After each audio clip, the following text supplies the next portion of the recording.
साजी India team computer institute में आपका स्वागत है। आता है और जिसके द्वारा ही आपका कंप्यूटर रन करता है, क्योंकि ऑपरेटिंग सिस्टम आपका हार्ड डिस्क पे स्टोर किया जाता है और हार्ड डिस्क से ही आपका जो कंप्यूटर है वो फिर से बूट करता है। आप किसी भी प्रकार का डेटा अपनी हार्ड डिस्क में स्टोर कर सकते हैं।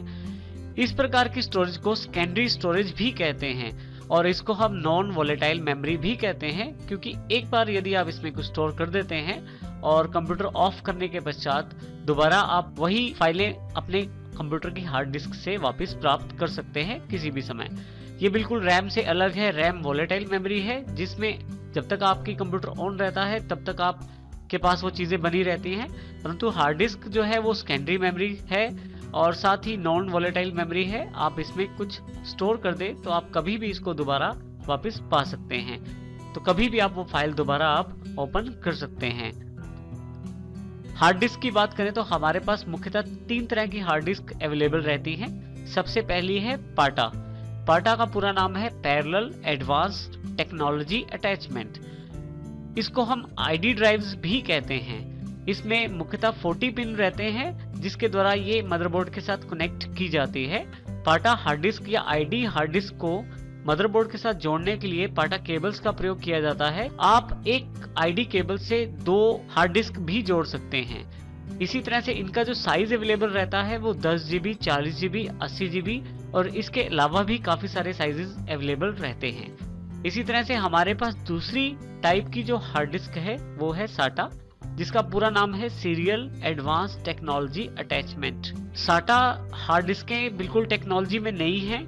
ये आईडी हार्ड डिस्कों से बहुत ज्यादा फास्ट होती हैं, परंतु इसमें एक हार्ड डिस्क को जोड़ने के लिए एक केबल प्रयोग की जाती है। अर्थात यदि आपको 2 हार्ड डिस्कें लगानी है साटा तो आपको 2 केबल्स प्रयोग करनी पड़ेंगी। इसी के साथ इनकी जो डेटा ट्रांसफर स्पीड होती है ये बहुत ज्यादा तेज होती है। ये आईडी से बहुत ज्यादा तेज होती है।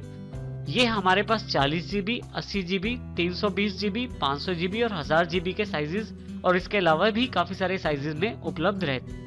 इन दोनों हार्ड डिस्कों को, पाटा और साटा को, आप कंप्यूटर में इंटरनली लगा के उन पे ऑपरेटिंग सिस्टम इंस्टॉल करते हैं और ये कंप्यूटर के कैबिनेट के अंदर फिट की जाती हैं। इसके अलावा एक और हार्ड डिस्क हमारे पास अवेलेबल है, external hard disk. External hard disk का अर्थ बाहर से प्रयोग की जाने वाली हार्ड डिस्क से है, जो कि एक USB केबल के साथ अवेलेबल रहती है। इस प्रकार की हार्ड डिस्क का सबसे बड़ा लाभ ये रहता है कि आप अपने डेटा को बड़ी मात्रा में एक जगह से दूसरी जगह ट्रांसफर कर सकते हैं। इसमें डेटा स्पीड भी हाई रहती है क्योंकि ये USB के द्वारा काम करती है। इनके जो साइजेस अवेलेबल रहते हैं वो है 80 GB, 320 GB, 500 GB और 1000 GB। यदि इन तीनों में हम अंतर देखें तो हमारे पास इन पिक्चर्स के साथ हम अंतर पहचान सकते हैं। सबसे पहले जो हार्ड डिस्क दिखाई गई है इसको हम पाटा या आईडी हार्ड डिस्क कहते हैं, जिसमें ये जो पिने हैं ये डेटा केबल यानी कि आईडी केबल के लिए अवेलेबल रहती हैं। उसके अलावा जो बीच वाली पिने हैं ये वाली पिने जंपर सेटिंग्स के लिए और लास्ट वाली जो पिने रहती हैं वो हार्ड डिस्क को पावर सप्लाई देने के काम में आती हैं, जो कि पेरिफेरल्स कनेक्टर होते हैं जो SMPS में लगे होते हैं। इसी के अलावा जो साटा हार्ड डिस्क होती है उनमें 2 छोटे छोटे कनेक्टर होते हैं। जो सबसे छोटा कनेक्टर है वो साटा केबल को अटैच करने के लिए, जो इस हार्ड डिस्क को मदरबोर्ड के साथ जोड़ता है, और दूसरा जो कनेक्टर होता है वो पावर कनेक्टर के रूप में हार्ड डिस्क को पावर देने के काम में आता है। तीसरी जो हमारे पास हार्ड डिस्क, जैसे हमने जानकारी ली, एक्सटर्नल हार्ड डिस्क होती है जिसमें एक USB केबल साथ में रहती है। ये हार्ड डिस्क एक केसिंग के अंदर रहती है। आप इस हार्ड डिस्क को कभी भी अपने कंप्यूटर के USB पोर्ट के साथ अटैच करके डेटा ट्रांसफर कर सकते हैं। यहाँ हम जानकारी लेते हैं कि किस प्रकार की केबल्स का प्रयोग हम किस प्रकार की हार्ड डिस्क के साथ कर सकते हैं। सबसे पहले हम पाटा हार्ड डिस्क की जानकारी लेते हैं। इसमें जैसे हमने अभी एग्जांपल देखा था, जो बड़े वाला पोर्ट जिसमें बहुत ज्यादा पिनें थी उसके साथ हम आईडी केबल को जोड़ सकते हैं। आईडी केबल कुछ इस तरह की होती है जिसमें आपके पास 3 कनेक्टर अवेलेबल रहते हैं। इन तीनों में से एक कनेक्टर तो मदरबोर्ड के साथ जोड़ दिया जाता है, बाकी 2 कनेक्टर्स में आप 2 हार्ड डिस्क लगा सकते हैं या एक हार्ड डिस्क या एक डीवीडी राइटर लगा सकते हैं। इस तरह से आईडी केबल आपकी आईडी हार्ड डिस्क को मदरबोर्ड के साथ जोड़ने का कार्य करती है। और दूसरे आपके पास जो पेरिफेरल कनेक्टर्स होते हैं जो पाटा पावर केबल के रूप में प्रयोग किए जाते हैं, उनको कुछ इस तरह से हम हार्ड डिस्क के साथ लगा सकते हैं यदि आप यहाँ ध्यान दें तो रेडिश साइड इनसाइड है दोनों तरफ।